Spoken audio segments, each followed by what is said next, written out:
What's going on, ladies and gentlemen? Welcome back to another video by yours truly. So I did a live react to the live stream. If you guys want to go check that out, you can. It is up on YouTube and from now until the ends of time, my lords. But after getting off the live stream, I sat there and pondered for a bit and tried to look at it from a more objective standpoint. As I know, a lot of you guys probably are a bit discontent with that live stream, and you probably had the same thought process as me, is like, why are we looking at Mario Party for a whole hour? And the real meat and potatoes, I like to call it the meat and soup, but the real meat and soup of the live stream that we were anticipating was like, the back end, the short stick. So I wanted to give my thoughts on that a bit. One, I want to give some constructive criticism to Wuthering Waves without like attacking them. Because I've seen from these guys that they are attentive and they do pivot and make changes based off of the community's feedback. And that's something that I don't want to take away from them. I will say 1 hour of mini games. I just want to kind of give the other side's perspective on that. Wuthering Waves. Sorry, I had to get a little chuckle out. It was unexpected. When we're looking at a debut live stream on a gacha game, what we're looking for is incentives upon launch, which, let me just get that out of the way, compliment sandwich. I think y'all knocked the incentives out of the goddamn park.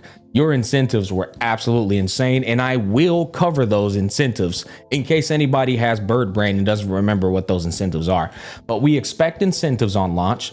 We expect trailers revealing something about that launch, that patch, which obviously this is a debut patch. So we're expecting things to be revealed for 1.0. Now, we don't want you to reveal the whole thing, obviously, because we've seen from a Honkai Star Rail perspective how spoilers can happen when you do these things. So I do think it's important that we give them a bit of benefit of the doubt there. If you show too much, you kind of diminish from the excitement and anticipation of the game, which we don't want that either. We want to keep some things in the dark so we can have some excitement and some anticipation and some unexpected events occurring. Anyways, you guys did a pretty good job with those trailers. In fact, I think you did exceedingly well with the trailers, because there were new characters I didn't even know existed that you sneak peeked in there. We got to see the 1.1 characters that you teased.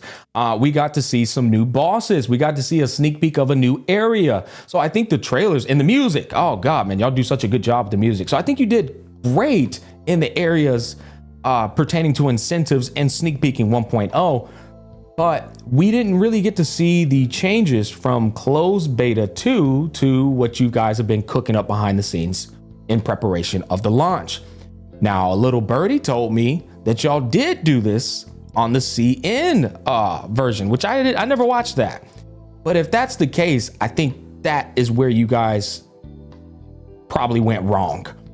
I don't think you should do patches going forward where you have a different dynamic on different, geographies of the world. Japan, China, and then now over here, obviously in the West, you probably going forward should have the exact same dynamic.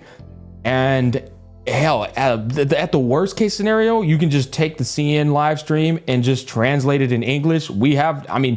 Preferably we'd like to have, an English version of it, but hey, we have no problem reading subtitles over here. At least I don't.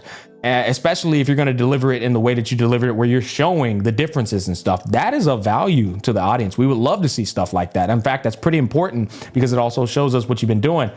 But the mini game thing, I want to talk about that. The mini game thing was odd because it's like,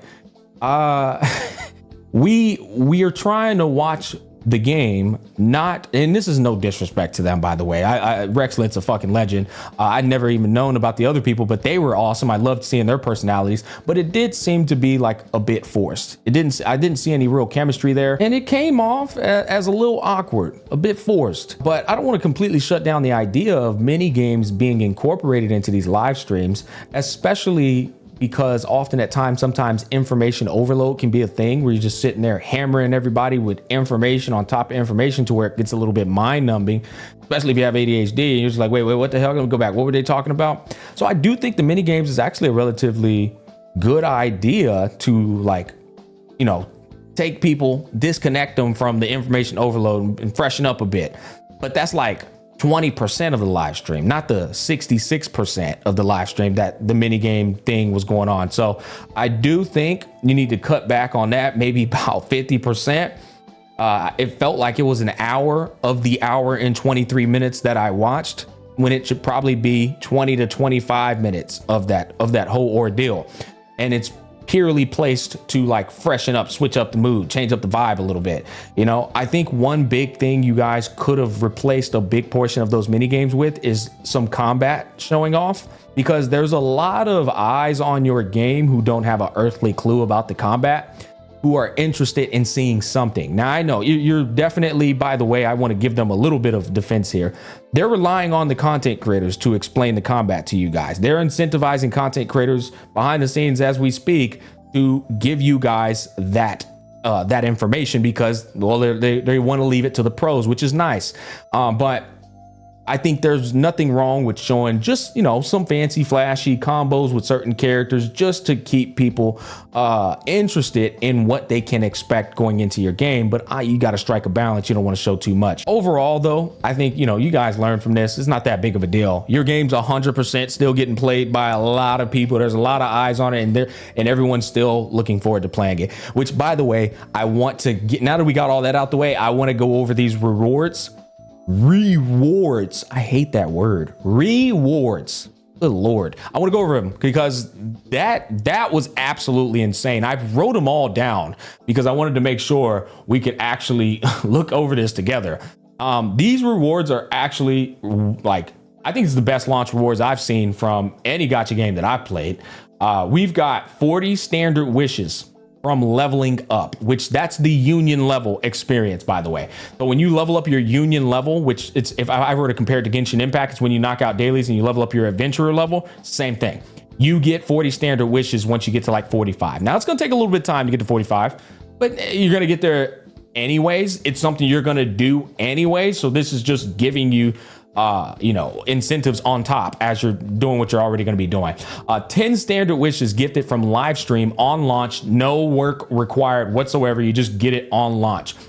20 standard wishes gifted from mail. Again, no work at all. So you get 30 standard wishes, no work done at all. Literally free 99.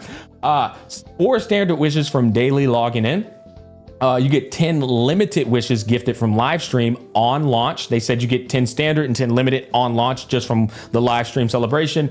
You get 4 limited wishes from your daily login.